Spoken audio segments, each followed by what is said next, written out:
Okey, kita teruskan. Um, Pertahanan badan manusia yang tadi. Uh, Kalau dalam silibus kita terus masuk kepada barisan pertahanan pertama, kedua dan yang ketiga. Tapi untuk lebih saya rasa nampak mudah kalau anda membahagikan pertahanan badan manusia kepada dua bahagian yang utama.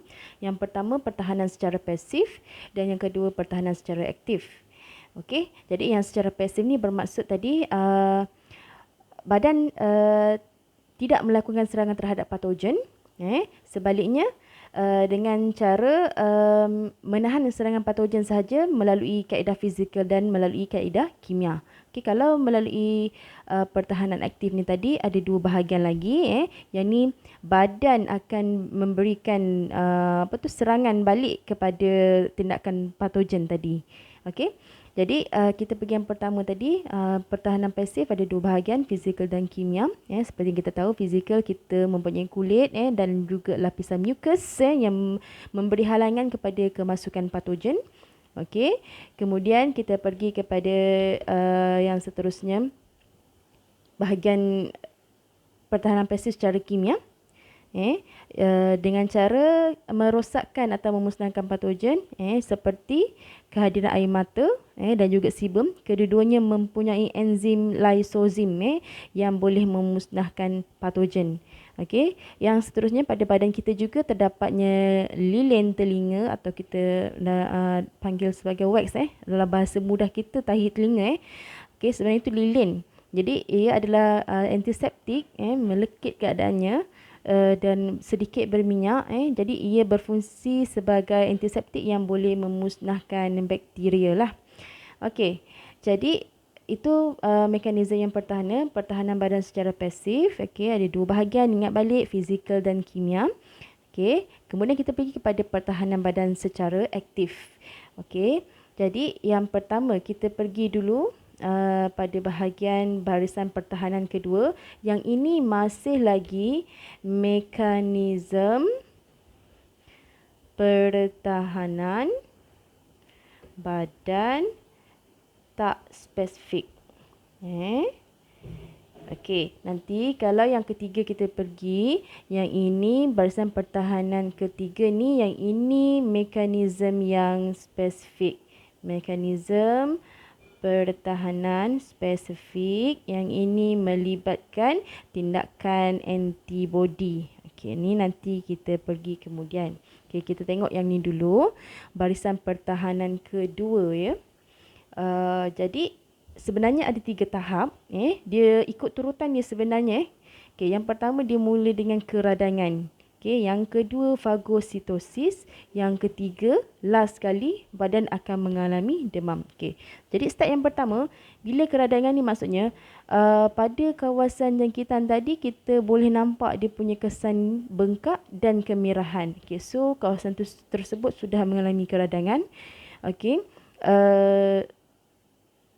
Ia adalah kita tengok balik maksud keradangan tadi, gerak balas yang pantas diserta-merta untuk memusnahkan dan sekaligus meneutralkan tindakan patogen ataupun toksin pada peringkat mula-mula sekali jangkitan terjadi. Okey, jadinya dia bermula dengan ni histamin. Okey, histamin ni tadi dihasilkan pada bahagian tisu yang rosak. Okey, jadi histamin ni dia yang menyebabkan pengembangan kapilari darah. Okey, bila kapilari darah tadi mengembang, jadi darah lebih banyak masuk ke dalam kawasan tersebut. Lepas tu menjadikan ketelapan kapilari darah terhadap fagosit. Sel darah putih yang boleh menjalankan mekanisme pertahanan badan dengan lebih efektif. Okay, jadi lebih banyak fagosit masuk ke dalam kawasan tersebut. Okay. Jadi sekaligus dalam kawasan itu juga faktor pembekuan darah dapat masuk ke kawasan yang meradang tadi. Lalu mempercepatkan proses pembekuan darah, manakala fagosit tadi dia akan terus menjalankan proses fagositosis untuk menyerang patogen pada kawasan yang radang tadi yang ada jangkitan.